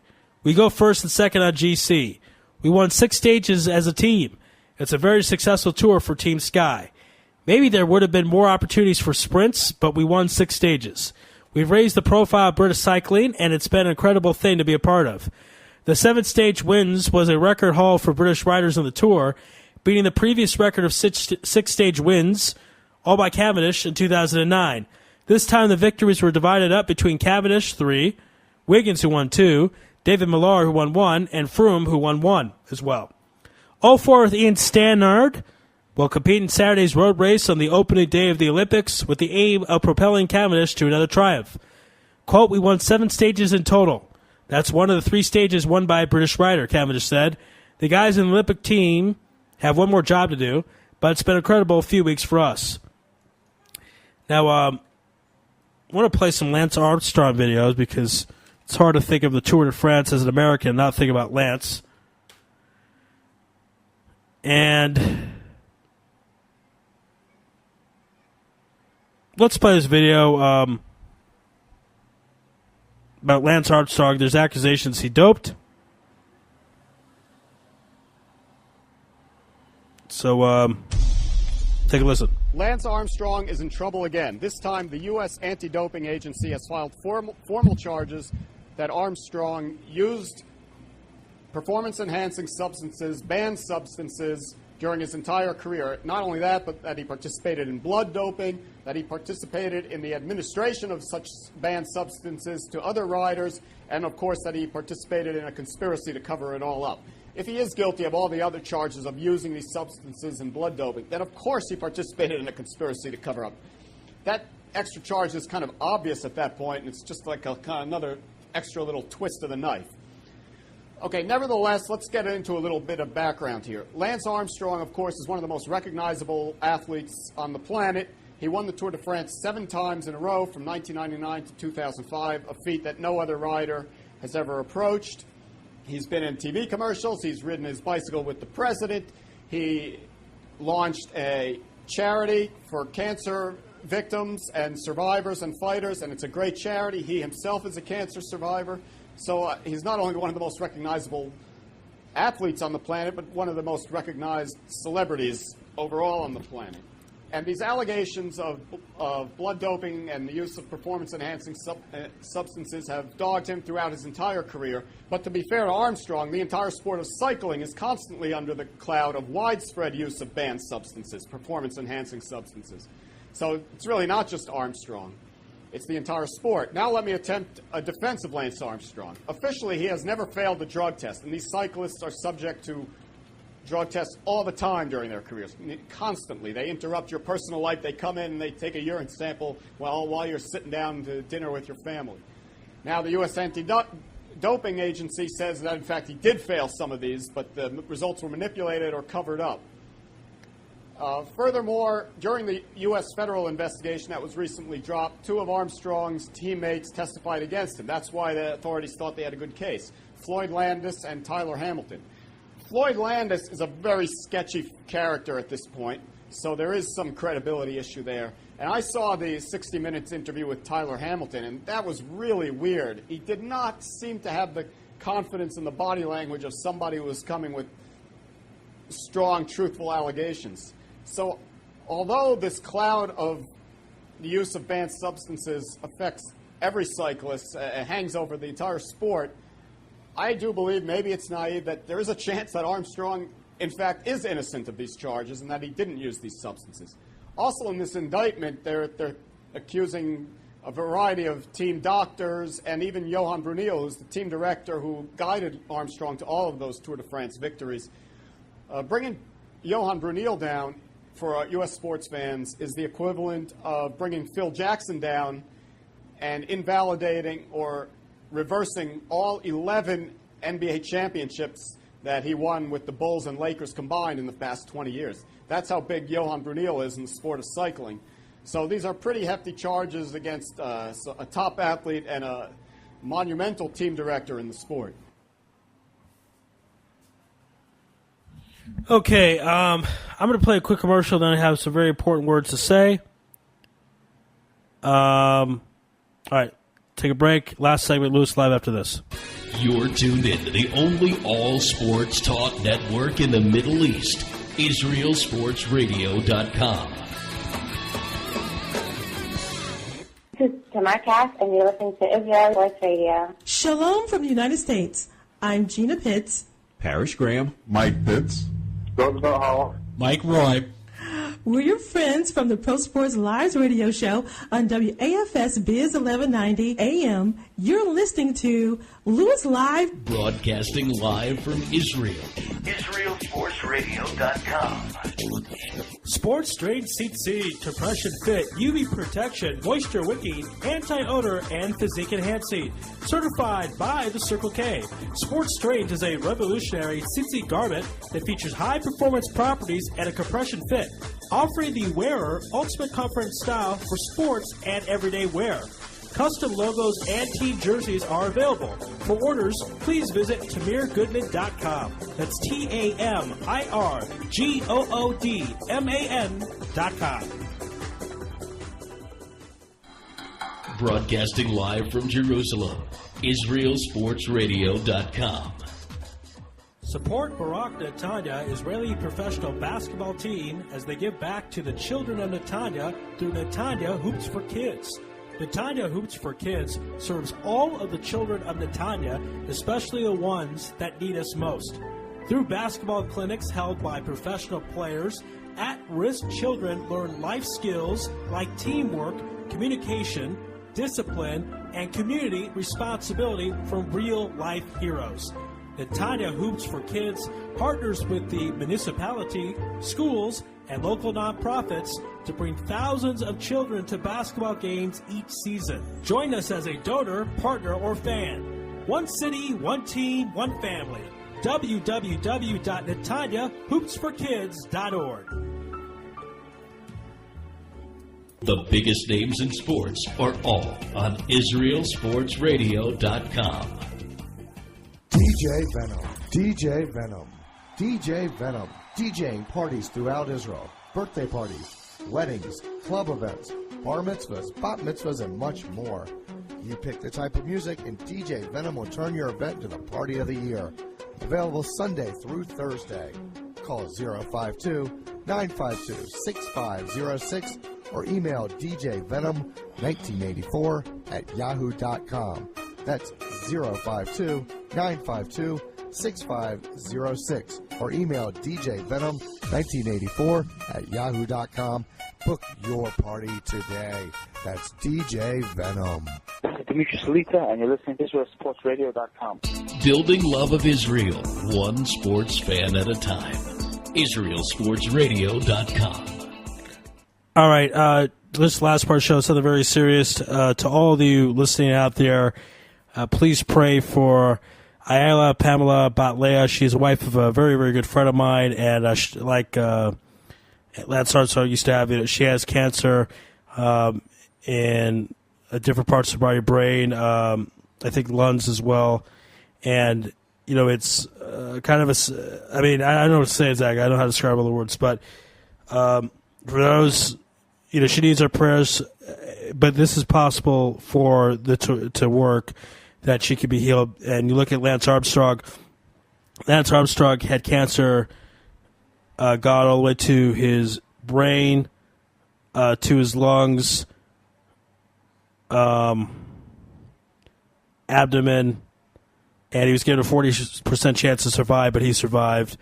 And I believe that with prayer, Isla can survive. Where her situation is right now, her immune system is so low, and because of the ulcers, her life's in severe danger. They have placed her in an isolation room. She's not allowed food due to the risk of infection. The drugs they gave her to boost her bone marrow immune system will only take effect in a few days. Till then, her immune system will only get worse. And please, this time is the most crucial. May our prayers be answered. That was written by her husband, Shmuel Eisfeld, who used to host a show on the station called Off the Beat Track. And again, I can't, I could spend 24 hours a day for as long as it takes just talking about this. It wouldn't be enough. So, all I can say is to please pray for her. That's what all of us can do, and we owe it to her. So please do that. We're going to end the show. I'm not going to end with the song because it's such a serious matter. But please, again, you can see on my Facebook as well, Ayala Pamela Batlea, that's spelled Ayala Pamela, Bot, which is B-A-T, then Leah, Leah, Ayala Pamela Batlea. Please pray for her. Please, please, please, please. Thank you, and have a good night.